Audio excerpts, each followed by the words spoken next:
ગુરુ ભગવંતોના નામ માનવાચક શબ્દો સહિત સંપૂર્ણ બોલો.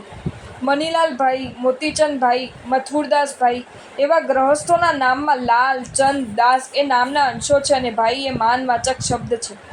ગ્રહસ્થોના નામ મનીલાલભાઈ, મોતીચંદભાઈ, મથુરદાસભાઈ આમ પાછળના લાલ, ચંદ, દાસ એવા અંશો સહિત અને માનવાચક ભાઈ શબ્દ જોડીને જ બોલાય છે.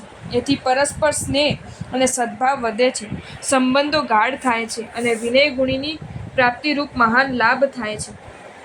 પણ એ જ નામો લાલ, ચંદ, દાસ વગેરે અંશો કાઢી નાખીને અને માનવાચક ભાઈ શબ્દ જોડ્યા વિના મણિ, મોતી, મથુર એવી રીતે બોલાય તો એ વર્તન અસભ્ય, તોછડું અને અપમાનજનક ગણાય છે.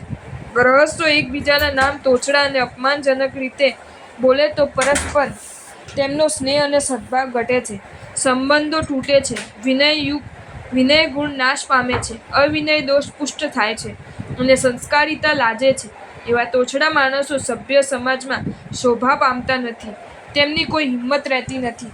ગ્રહસ્થોએ પરસ્પરનું માન જળાવવા, સ્નેહ અને સદ્ભાવ વધારવા, સંબંધો ગાઢ બનાવવા, નમ્રતા લાવવા, વિનય ગુણને પ્રાપ્ત કરવા અને સભ્ય સમાજમાં પ્રતિષ્ઠા પામવા માટે બધા ગ્રહસ્થોના નામ લાલ, ચંદ, દાસ વગેરે અંશો સહિત અને માનવાચક ભાઈ શબ્દ જોડીને જ બોલવા જોઈએ. પૂજ્ય ગુરુ ભગવંતોના નામમાં વિજયજી, સાગરજી વગેરે નામના અંશો છે અને મહારાજ સાહેબ એ માનવાચક શબ્દો છે.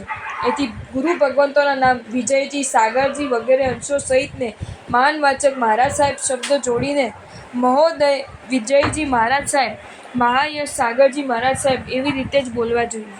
આચાર્ય ભગવંતોના નામ પણ માત્ર સુરી શબ્દ જોડીને નહીં પણ સુરીશ્વરજી મહારાજ વગેરે સંપૂર્ણ માનવાચક શબ્દો જોડીને જ બોલવા જોઈએ. એથી એમના પ્રત્યેના આપણો વિનય જળવાય છે, સદ્ભાવ વૃદ્ધિ પામે છે અને એમની કૃપા પ્રાપ્ત થાય છે.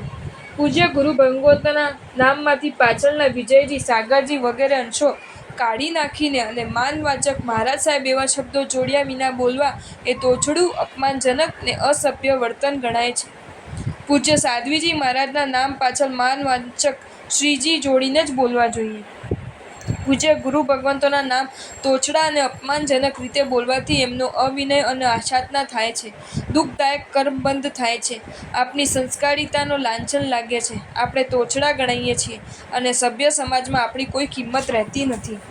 અવિનય, અશાતના અને કર્મબંધન બચવા માટે તથા પોતાના ઉત્તમ કુળને સંસ્કારિતાને શોભાવવા માટે સૌએ પૂજ્ય ગુરુ ભગવંતોના નામ સંપૂર્ણ અને માનવાચક શબ્દો સહિત જ બોલવાનો આગ્રહ રાખવો જોઈએ. જો તમને આ વિડીયો ગમ્યો હોય તો આ વિડીયોને લાઈક કરો અને મારી ચેનલ જૈન ફેક્ટ્સ એન્ડ સ્ટોરીઝને સબસ્ક્રાઈબ કરો. ધન્યવાદ.